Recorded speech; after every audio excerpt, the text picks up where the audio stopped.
গ্রামের সেই প্রান্তভাগে যেখানে ধুলোয় ধূসরিত সরু পথগুলো নিম গাছের ছায়ায় আড়াল হয়ে যেত, সেখানে একটা জীর্ণশীর্ণ ঘর দাঁড়িয়েছিল, যেন সময়ের ঝড়ঝাপটায়ও তার অটুট অস্তিত্ব ঘোষণা করছিল। সেখানেই বাস করতেন ফাতিমা, এক বয়স্কা মহিলা যার চোখে এখনও আলোর ঝলকানি ছিল। যদিও তার বয়স ৬০ ছাড়িয়ে গিয়েছিল, তবু তার অন্তর এখনও শিশুর মতো নির্মল ও নিষ্পাপ রয়ে গিয়েছিল। ফাতিমার স্বামী অনেক আগেই এই পৃথিবী ছেড়ে চলে গিয়েছিলেন। তখন থেকে তিনি একাই তার একমাত্র পুত্র আহমাদকে লালন পালন করেছিলেন। কখনো খেতে শ্রমিকের কাজ করেছেন, কখনো অন্যের বাড়িতে ঝাড়ু দেওয়া ও মোছার কাজ, কিন্তু পুত্রের শিক্ষায় কখনো কোনো ত্রুটি হতে দেননি। আহমাদ ছেলেবেলা থেকেই বুদ্ধিমান ছিল। মায়ের কঠোর পরিশ্রম এবং আল্লাহর অনুগ্রহে সে শহরের একটা বড় বিদ্যালয়ে প্রবেশ করল এবং পরে বৃত্তি লাভ করে প্রকৌশল বিদ্যা অধ্যয়ন করতে শুরু করল। কিন্তু এখন যখন আহমাদ প্রাপ্তবয়স্ক হয়ে উঠেছে এবং একটা বড় প্রতিষ্ঠানে চাকরি করছে, তখন মায়ের মূল্য যেন তার কাছে হ্রাস পাচ্ছিল। সে আর গ্রামে ফিরে আসত না, ফোনে আলাপচারিতাও ক্রমশ কমে যাচ্ছিল। ফাতিমা প্রত্যেক সন্ধ্যায় গ্রামের মসজিদের নিকটে বসে থাকতেন, যেখানে গ্রামের নারীরা তাদের সন্তানদের গল্প শোনাতেন। কেউ বলতো, আমার কন্যা আমাকে অলংকার পাঠিয়েছে, কেউ বলতো, আমার পুত্র আমাকে শহরে নিয়ে গিয়েছে। আর ফাতিমা শুধু একটা বিষণ্ণ হাসি দিয়ে বলতেন, আমার আহমাদ খুব ব্যস্ত, তবে আমি প্রতিদিন আল্লাহর নিকট প্রার্থনা করি যেন সে যেখানেই থাকে সুখে থাকে। অন্তরে অন্তরে তার হৃদয় প্রতিদিন বিদীর্ণ হতো, কিন্তু একজন মাতৃ কখনো তার সন্তানের কাছে নালিশ করে? একদিন গ্রামে প্রচণ্ড ঝড় উঠল। ফাতিমার জরাজীর্ণ ঘর ধসে পড়ার মতো অবস্থায় পৌঁছেছিল। দেয়ালগুলো চির ধরে গিয়েছিল, বর্ষার জল ভিতরে টপ টপ করে ঝরছিল। কিন্তু তিনি সেই ঘরেই বসে তার ছোট্ট চুলায় আগুন জ্বালাতেন এবং দুটো রুটি সেকে একটা কোনো দরিদ্রকে দান করে দিতেন, দ্বিতীয়টা নিজে গ্রহণ করতেন।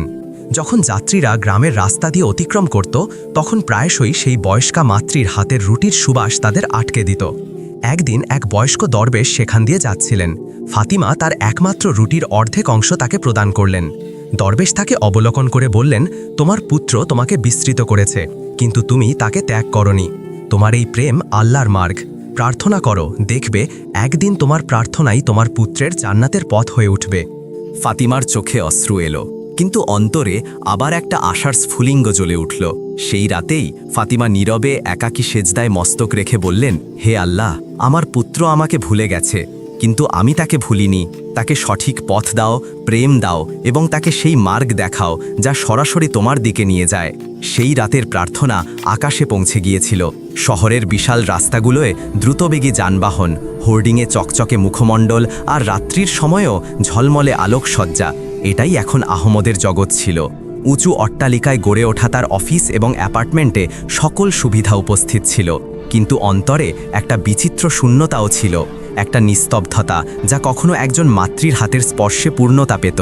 আহমদ এখন একটা বহুরাষ্ট্রীয় প্রতিষ্ঠানের উচ্চপদস্থ প্রকৌশলী ছিল। লক্ষ লক্ষ টাকার বেতন, আরামদায়ক জীবনযাপন, কিন্তু অন্তরে প্রশান্তি ছিল না। সঙ্গীদের মিলন মেলা, বিশাল উৎসব, সব কিছু উপস্থিত ছিল, কিন্তু যখন সে একাকী হতো, তখন একটা স্বর প্রায়শই তার কানে অনুরণিত হতো, আহমদ বেটা, খাদ্য গ্রহণ করেছিস? বেটা, উষ্ণ বস্ত্র পরিধান করো, শীত বেড়ে গেছে। বেটা, যখন অবসর পাবি একবার ঘরে চলে আয়। সে বিরক্ত হয়ে মোবাইলকে নীরব করে ঘুমানোর প্রয়াস করত, কিন্তু সেই স্বরগুলো এখন তার স্বপ্নে প্রবেশ করতে শুরু করেছিল।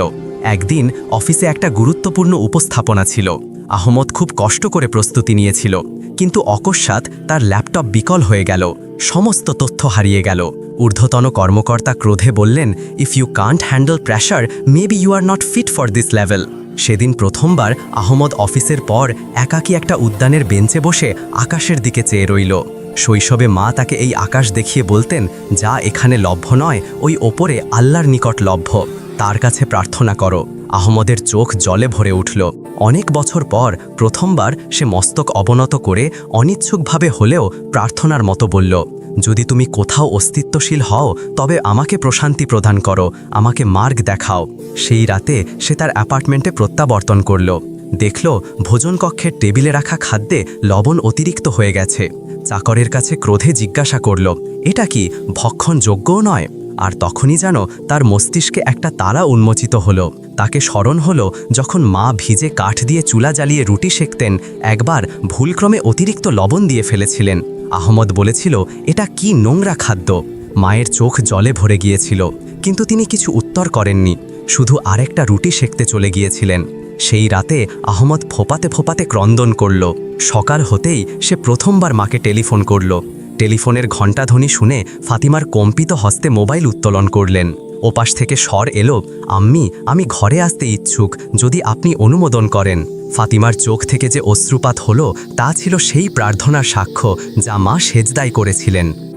বছরের পর বছর পর প্রথমবার আহমদ তার অফিসের ব্যবস্থাপকের কাছে একটা দীর্ঘ অবকাশের অনুরোধ করল।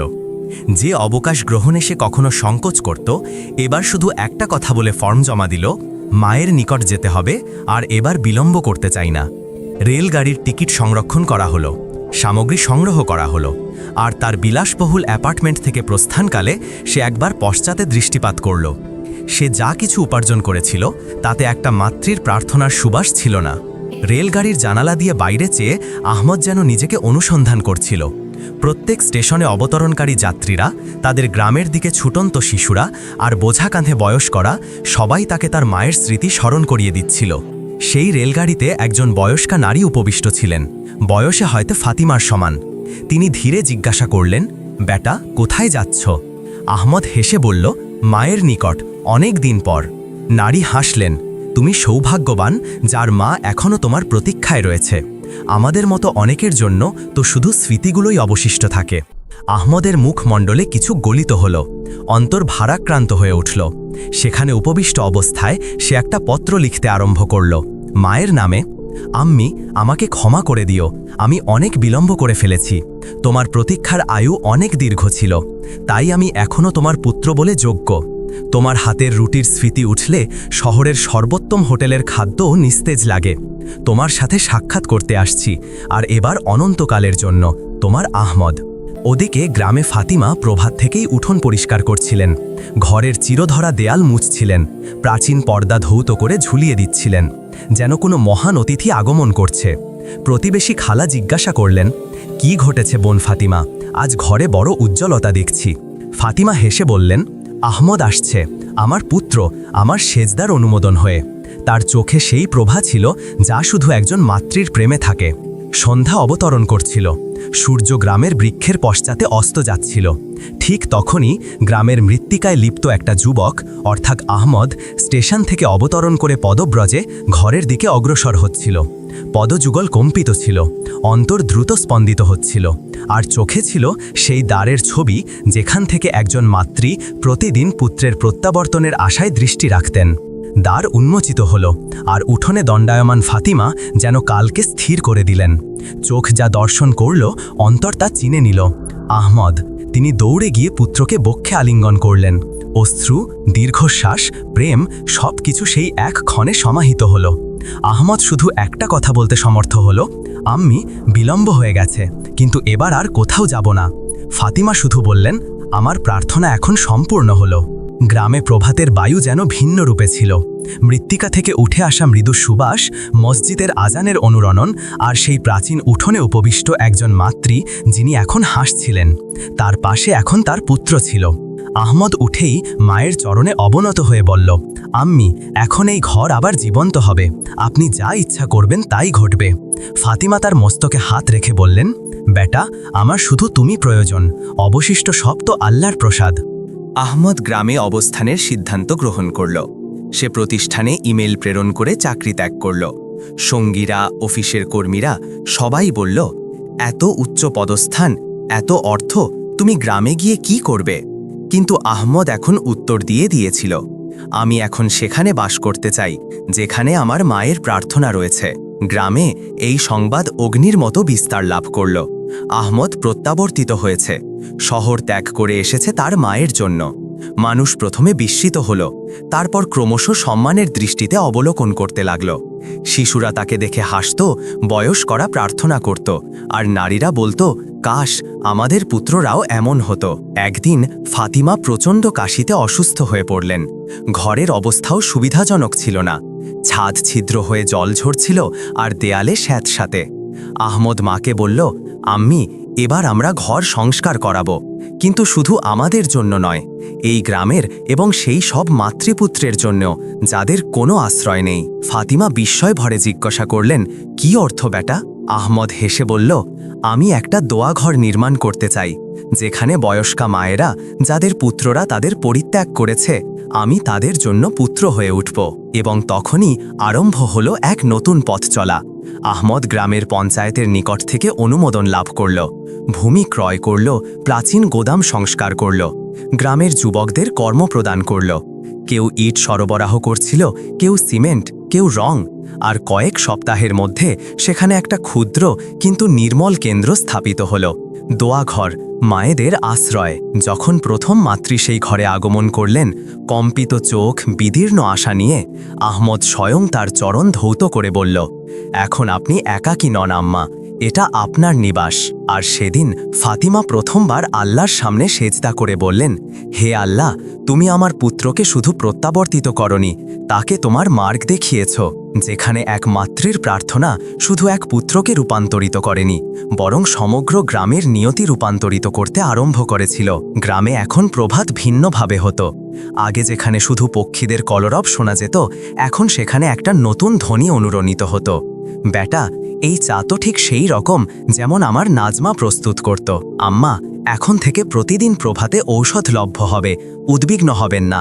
দোয়াঘর এখন শুধু একটা স্থাপনা ছিল না, একটা আশ্রয়স্থল হয়ে উঠেছিল, যেখানে সমাজ ও আপনজনেরা যাদের বিস্তৃত করেছে, সেই পরিত্যক্ত মায়েরা আবার জীবনযাপন শিখছিল।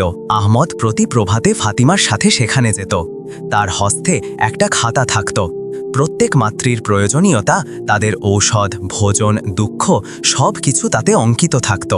আর অন্তরে অঙ্কিত থাকত একটাই বাক্য, মাতৃর প্রার্থনা দিয়ে আরম্ভ করেছি, এখন প্রত্যেক মাতৃর প্রার্থনা গ্রহণ করতে হবে। একদিন এক বয়স্কা মাতৃ, যার নাম ছিল সালমা বি, আহমদের সামনে ফোপাতে ফোপাতে ক্রন্দন করতে লাগলেন, বেটা, আমার 5টা পুত্র একজনও পশ্চাতে ফিরে দেখেনি, তোকে আল্লাহ সুস্থ রাখুক যে তুমি আমাদের মানুষ জ্ঞান করেছ। আহমদ তার কম্পিত হস্ত ধরে শুধু বলল, এখন আমি আপনার পুত্র। যে তার মাতৃপিতাকে পরিত্যাগ করে, সে স্বয়ং সর্বাধিক ক্ষতিগ্রস্ত হয়। ক্রমশ গ্রামে ও সন্নিহিত অঞ্চলে দোয়াঘরের আলোচনা বিস্তার লাভ করল। স্থানীয় মাদ্রাসার শিশুরা সেখানে সেবা প্রদান করতে আসতে লাগল। চিকিৎসক সপ্তাহে 2বার পরীক্ষার জন্য আগমন করতেন। গ্রামের নারীরা ভোজন প্রস্তুতিতে সহায়তা করত। আর তারপর যে সর্বোচ্চ রূপান্তর এলো, তা ছিল মানুষের চিন্তা ভাবনায়। এখন যখন কোনো যুবক শহরে যাত্রার প্রস্তুতি নিত, তার মাতৃ জিজ্ঞাসা করত, বেটা, তুমি তো দোয়াঘরের মতো ভুল করবে না, তাই না? মানুষ এখন উপলব্ধি করেছে যে মাতৃর প্রার্থনার চেয়ে মহান কোনো ধন নেই। আহমদের জীবনযাপন এখন সম্পূর্ণ মনে হতো, কিন্তু তার অন্তরে একটা কথা এখনও অস্থিরতা সৃষ্টি করত। যারা তাদের মাতৃপিতাকে পরিত্যাগ করে শহরে পলায়ন করে, তাদের কি কোনো মার্গ দেখানো যায় না? আর তখনই তার মস্তিষ্কে একটা চিন্তা উদিত হলো, কেননা আমরা গ্রামে গ্রামে গিয়ে শিশুদের বোঝাই, বিদ্যালয় এবং মাদ্রাসায় গিয়ে তাদের শিক্ষা দেই মাতৃপিতার মূল্য কি? ফাতিমা যখন এটা শ্রবণ করলেন, তার অন্তর ভরে উঠল, তুমি এখন আমার পুত্র নাও আহমদ, তুমি এখন প্রত্যেক মাতৃর পুত্র হয়ে উঠেছ। আর সেই দিনই গ্রামের মসজিদে আহমদ মাতৃপিতার প্রতি প্রেম নিয়ে প্রথম ভাষণ দিল। ক্ষুদ্র ক্ষুদ্র শিশুরা নীরবে শ্রবণ করছিল, কেউ কেউ ক্রন্দন করতে লাগল, কেউ মাতৃর সাথে আলিঙ্গিত হল। দোয়াঘর এখন একটা আন্দোলন রূপে পরিণত হচ্ছিল। আর এই আন্দোলনের পশ্চাতে ছিল শুধু একটা বল, একজন মাতৃর সত্য প্রার্থনা। গ্রামের পথঘাটগুলোয় এখন একটা নতুন জীবনী শক্তি এসেছিল। আগে যেখানে শুধু নিস্তব্ধতা এবং হতাশার বায়ু প্রবাহিত হতো, এখন সেখানে আশার সুবাস অনুভূত হতো। শিশুরা বিদ্যালয়ে যাওয়ার পথে দোয়াঘরের সামনে অবস্থান করত, ঝুঁকে অবলোকন করত, আর ক্রমশ হেসে অগ্রসর হতো। বয়স্কা নারীরা প্রার্থনা করত, আর যুবকরা আহমদকে এখন শুধু প্রকৌশলী সাহেব নয়, বেটা আহমদ বলে সম্বোধন করত। কিন্তু আহমদের লক্ষ্য এখন শুধু এটুকু ছিল না যে দোয়াঘরে মায়েদের আশ্রয় প্রদান করা। তার আর একটা উদ্দেশ্য ছিল, যেন কোনো পুত্র তার মাতৃকে আর কখনো সাহায্যহীন না করে। একদিন আহমদ গ্রামের সরকারি বিদ্যালয়ে পৌঁছল। সেখানকার অধ্যক্ষ আবদুল্লাহ মাস্টার স্বয়ং খুব সজ্জন এবং বুদ্ধিমান ছিলেন।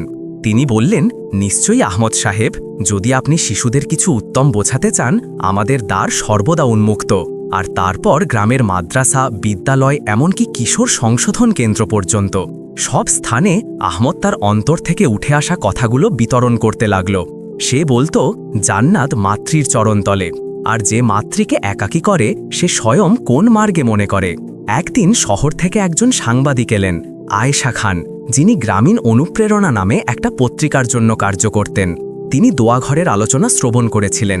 তিনি আহমাদের সাথে সাক্ষাৎ করলেন, ঘরের প্রত্যেক কোণ অবলোকন করলেন, মায়েদের সাথে আলাপ করলেন এবং তারপর একটা দীর্ঘ লেখা রচনা করলেন। একজন পুত্র মাতৃর প্রার্থনায় গ্রামের নিয়তি রূপান্তরিত করল। সেই লেখা ভাইরাল হয়ে গেল। সামাজিক যোগাযোগ মাধ্যমে মানুষ বলতে লাগল, এমন পুত্র প্রত্যেক মহল্লায় জন্মগ্রহণ করলে কোনো মাতৃ একাকী থাকত না। দোয়াঘরের মতো কেন্দ্র প্রত্যেক জেলায় স্থাপিত হওয়া উচিত। একটা মহান অসরকারি সংস্থা থেকে আহমদের নিকট টেলিফোন এলো। তারা বলল, আমরা আপনার কার্য থেকে অনুপ্রেরণা লাভ করেছি। আপনি কি আমাদের সাথে যুক্ত হয়ে সমগ্র দেশে দোয়াঘরের শাখা স্থাপন করতে চান? আহমদ কিছুক্ষণ নীরব রইল। তারপর বলল, আমি প্রসিদ্ধি চাই না, শুধু এই নিশ্চয়তা প্রদান করুন যে আপনারা প্রত্যেক মাতৃকে সম্মান এবং প্রেম প্রদান করবেন, তাহলে আমি আপনাদের সাথে রয়েছি। আর তখন আরম্ভ হলো দোয়াঘর অভিযান। গ্রাম থেকে শহরতলি পর্যন্ত আহমদ ও তার দল প্রতি সপ্তাহে একটা নতুন গ্রামে যেত, নাটক প্রদর্শন করত, মানুষের সাথে সাক্ষাৎ করত এবং এই কথা বোঝাত, জান্নাত আমরা সকলে চাই, কিন্তু মাতৃর চরণ মৃত্তিকায় রেখে কি তা লভ্য হয়? ফাতিমা এখন প্রায়শই নীরবে উপবিষ্ট হয়ে দেখতেন তার পুত্র অন্য মায়েদের সামনে অবনত হয়ে সালাম করে, তাদের চরণ স্পর্শ করে, ঔষধ প্রদান করে এবং তাদের দুঃখ শ্রবণ করে। এক সন্ধ্যায় তিনি বললেন, আহমাদ, তুমি এখন শুধু আমার নও, আল্লাহর দাস হয়ে উঠেছ। আহমাদ মায়ের হস্ত চুম্বন করে বলল, যদি তুমি সেজদায় প্রার্থনা না করতে আম্মি, তাহলে আমি এখনও কোনো অফিসের চকচকে আলোয় বিভ্রান্ত হয়ে থাকতাম। আমার আসল লক্ষ্য তো তোমার কষ্টই দেখিয়েছে। কিন্তু রূপান্তর আনয়ন সহজ ছিল না। এখন কিছু গ্রামে প্রতিরোধও আরম্ভ হয়েছিল। কেউ কেউ বলল, এসব প্রদর্শনের জন্য, ক্যামেরার জন্য সম্পাদিত হচ্ছে। নিজের মাতৃকে ঘরে ধারণ করতে পারে না, বাহিরের মায়েদের জন্য কি করবে? আহমাদ নীরব রইল, কিন্তু ফাতিমার কাছে এই বাক্যগুলো খুব আঘাত করল। এক রাত্রে তিনি আহমাদকে বললেন, বেটা, যখন কেউ পুণ্যকর্ম আরম্ভ করে, শয়তান তাকে প্রতিহত করতে অবশ্যই আসে, কিন্তু তুমি বিচলিত হইও না। তোমার মাতৃ এখন তোমার সাথে নয়, তোমার পশ্চাতে দণ্ডায়মান, আর তার প্রার্থনা এখনও সেজদায় উপস্থিত। পরের দিনই আহমাদ একটা নতুন অভিযান আরম্ভ করল, প্রত্যেক মাতৃর কাহিনী। প্রত্যেক মাতৃর জীবনের সত্য কাহিনী এখন সামাজিক যোগাযোগ মাধ্যমে ভিডিওর মাধ্যমে প্রদর্শিত হতে লাগল। মানুষের অন্তর গলতে আরম্ভ করল। যে পুত্ররা তাদের মাতৃকে পরিত্যাগ করেছিল, তারা এখন মা, আমাকে ক্ষমা করো বলে বার্তা প্রেরণ করতে লাগল। একজন মাতৃর প্রার্থনা এখন হাজার হাজার মাতৃর সান্ত্বনা হয়ে উঠছিল। দিনগুলো অতিবাহিত হতে লাগল, কিন্তু দোয়াঘর এখন শুধু একটা সংস্থা ছিল না, একটা অনুভূতি হয়ে উঠেছিল। গ্রামের মানুষ বলতো, যে গ্রামে দোয়াঘর রয়েছে সেখানে আল্লাহর অনুগ্রহ অবশ্যই বর্ষিত হয়। আহমদের প্রয়াস এখন সমগ্র জেলায় দৃষ্টান্ত হয়ে উঠেছিল। সরকারি কর্মকর্তারাও এসে দোয়াঘর পরিদর্শন করতেন এবং প্রশংসা করতেন। শিশুরা তাদের মায়েদের আরও অধিক প্রেম করতে আরম্ভ করেছিল। বয়স্কদের আর একাকিত্ব অনুভূত হতো না। কিন্তু যত দ্রুত প্রভাব বিস্তার লাভ করছিল, তত দ্রুত কিছু মানুষের অন্তরের অন্ধকার নিয়ত উদিত হচ্ছিল। একদিন স্থানীয় নেতা ইব্রাহিম খান, যিনি আগে আহমদের প্রশংসা করতেন, অকস্মাৎ প্রতিরোধে অবতীর্ণ হলেন। এক পঞ্চায়েতে তিনি বললেন, আহমদ এই গ্রামের মানুষের মস্তিষ্ক বিভ্রান্ত করছে, যুবকদের মায়েদের জন্য ক্রন্দন শিক্ষা দিচ্ছে, কর্মক্ষেত্র ত্যাগ করে আবেগময় করে তুলছে। এটা সব একটা পরিকল্পনা। কিছু মানুষ করতালি দিল, যারা হয় ঈর্ষায় নিমজ্জিত ছিল, নয় লোভে। আহমদ যখন এটা জানল, নীরবে দোয়াঘরের উঠোনে উপবিষ্ট হল। সন্ধ্যাকাল ছিল। ফাতিমা তার নিকটে এলেন। তার মুখে সেই প্রাচীন হাসি ছিল, কিন্তু চোখ পূর্ণ। বেটা, ফাতিমা ধীরে বললেন, তুমি কি আবার শহরে প্রস্থান করবে? এই বাক্যগুলোই কি তুমি বিচলিত হবে? আহমদ মায়ের হস্ত নিজের ললাটে স্পর্শ করে বলল, আম্মি, আমি কোনো নেতার ভয় পাই না। আমি ভয় পাই শুধু এই ভেবে যে আমার কারণে আল্লাহর কার্য বাধাগ্রস্ত হয়। সেই রাতেই দোয়া ঘরে অগ্নি সংযোজিত করা হলো। কেউ গোপনে পশ্চাৎভাগে ঘাসে অগ্নি প্রজ্বলিত করেছিল। অর্ধেক রান্নাঘর দগ্ধ হয়ে গেল। মায়েদের সংগ্রহ কক্ষ ছাই ভস্ম হয়ে গেল। আর সর্বাধিক কষ্টদায়ক এক বয়স্কা মাতৃ জোহরা ধোঁয়ায় অচেতন হয়ে গেলেন। গ্রামে হাহাকার উঠল। মানুষ দৌড়ে এলো। অনেক মাতৃকে বাহিরে উদ্ধার করা হলো। শিশুরা ক্রন্দন করে বলছিল, আমাদের দোয়াঘর কে দগ্ধ করেছে? আহমদের চোখে অগ্নি ছিল, কিন্তু সে শয়নকে প্রশান্ত রাখল। সে সকলকে আহ্বান করল, জল আনয়ন করল, আর সকলে মিলে ছাই ভস্ম অংশ পরিষ্কার করতে আরম্ভ করল। গ্রামের নারীরা স্বয়ং রুটি নিয়ে এলো। যুবকরা দেয়ালে পুনরায় রং প্রয়োগ করতে আরম্ভ করল। আর তারপর আহমদ সকলের সামনে বলল, যদি কেউ মনে করে অগ্নি সংযোজন করে আমাদের নিয়ত দগ্ধ করবে, তাহলে ভুল করুক। এই অগ্নি আমাদের প্রভাকে বৃদ্ধি করছে, বুঝছে না? সেই রাতে ফাতিমা আহমদের ললাটে চুম্বন করে বললেন, বেটা, তুমি এখন কোনো একমাত্রীর নও, উম্মতের আমানত। এটা আল্লাহর মার্গ, এতে অবস্থান করা নিষিদ্ধ। এই ঘটনার পর গণমাধ্যম পুনরায় সক্রিয় হয়ে উঠল।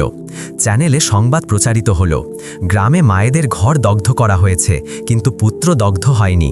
মানুষ দান করল। সন্নিহিত গ্রাম থেকে মানুষ এসে সহায়তা করতে লাগল। আর পরের সপ্তাহেই দোয়া ঘরের স্থানে এখন দোয়া গ্রাম স্থাপিত হল। প্রত্যেক মাতৃর জন্য একটা কক্ষ, একটা উদ্যান যেখানে তারা সতেজতা অনুভব করতে পারে, আর একটা মসজিদ যেখান থেকে প্রত্যেক আজান প্রেমের বার্তা বহন করে। আহমদ এখন আর পরিশ্রান্ত হতো না। সে বলতো, এই অগ্নি আমার অন্তরে সংযোজিত হয়নি, এটা তো আমার মার্গে প্রভা হয়ে এসেছে। দোয়াগ্রাম এখন শুধু একটা সেবাকেন্দ্র ছিল না, একটা পূজাস্থল হয়ে উঠেছিল।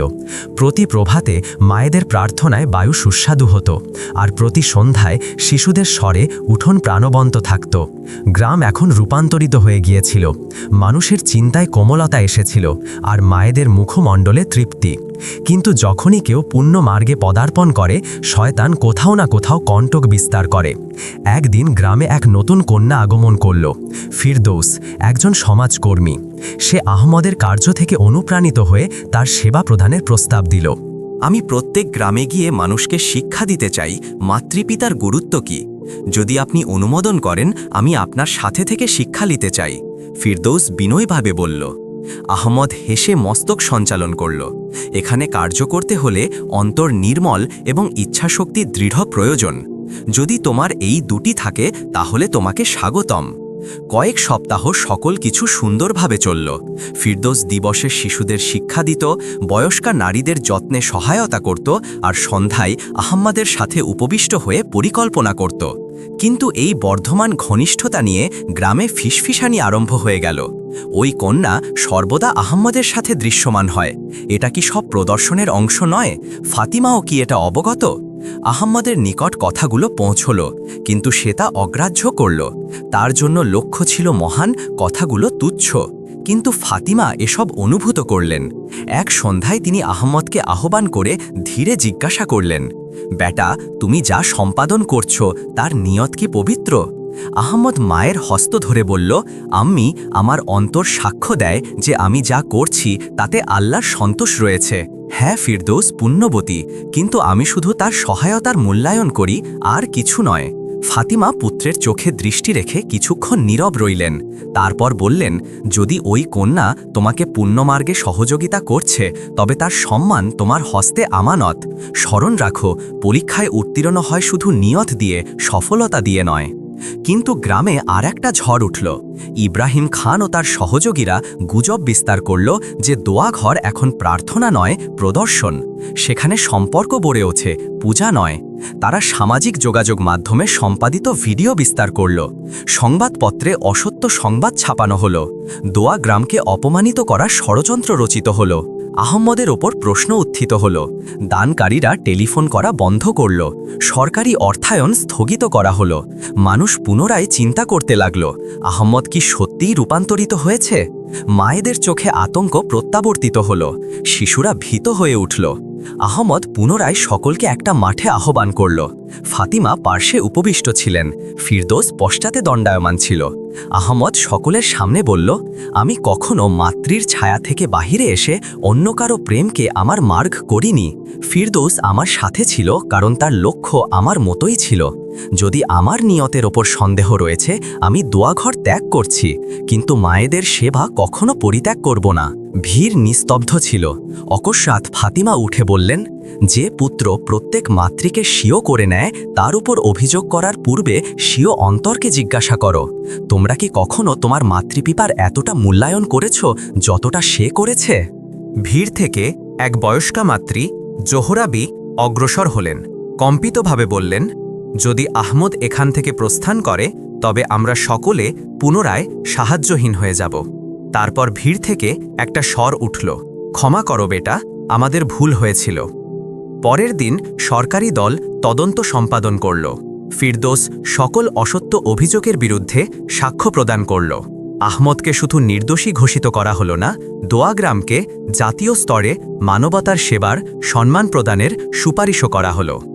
ফাতিমা প্রত্যাবর্তন করে পুত্রের ললাটে চুম্বন করে বললেন, আজ তুমি পুনরায় একটা পরীক্ষায় উত্তীর্ণ হয়েছ, আর এটা সেই পরীক্ষা যা আল্লাহ তার বিশেষ দাসদের কাছ থেকেই গ্রহণ করেন।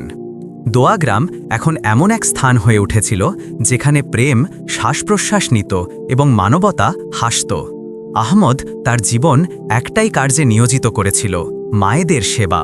প্রতি সপ্তাহে নতুন গ্রামে শিবির স্থাপিত হতো, বয়স্কদের সম্মান এবং শিশুদের লালন দেওয়া হতো। সমগ্র দেশে এখন আহমদ মডেল গ্রহণ করা হচ্ছিল। কিন্তু সময় অবিরত চলে। এক রাত্রে ফাতিমা অকস্মাৎ প্রচণ্ড অসুস্থ হয়ে পড়লেন। শ্বাসগ্রহণে কষ্ট, মুখমণ্ডল বিবর্ণ এবং চোখ ম্লান। আহমদ দৌড়ে চিকিৎসক আনায়ন করল। যন্ত্র স্থাপিত হল, ঔষধ প্রদান করা হলো, কিন্তু ফাতিমা ধীরে করে আহমদের হস্ত ধরে বললেন, বেটা, এখন আমার কাল এসে গেছে। আমি তো শুধু এই দিনের প্রতীক্ষায় ছিলাম যে তুমি আল্লাহর দাস হয়ে ওঠা দেখতে পারি। আহমদের চোখ জলে ভরে উঠল। আম্মি, অনুগ্রহ করে এমন বলবেন না, তোমার ছাড়া আমি কিছুই নই। ফাতিমা হাসলেন, এখন তুমি সকলের পুত্র। আমার প্রার্থনা তোমাকে সেখানে নিয়ে যাবে যেখানে মানুষ শুধু আল্লাহর সাথে সাক্ষাতের কামনা করে।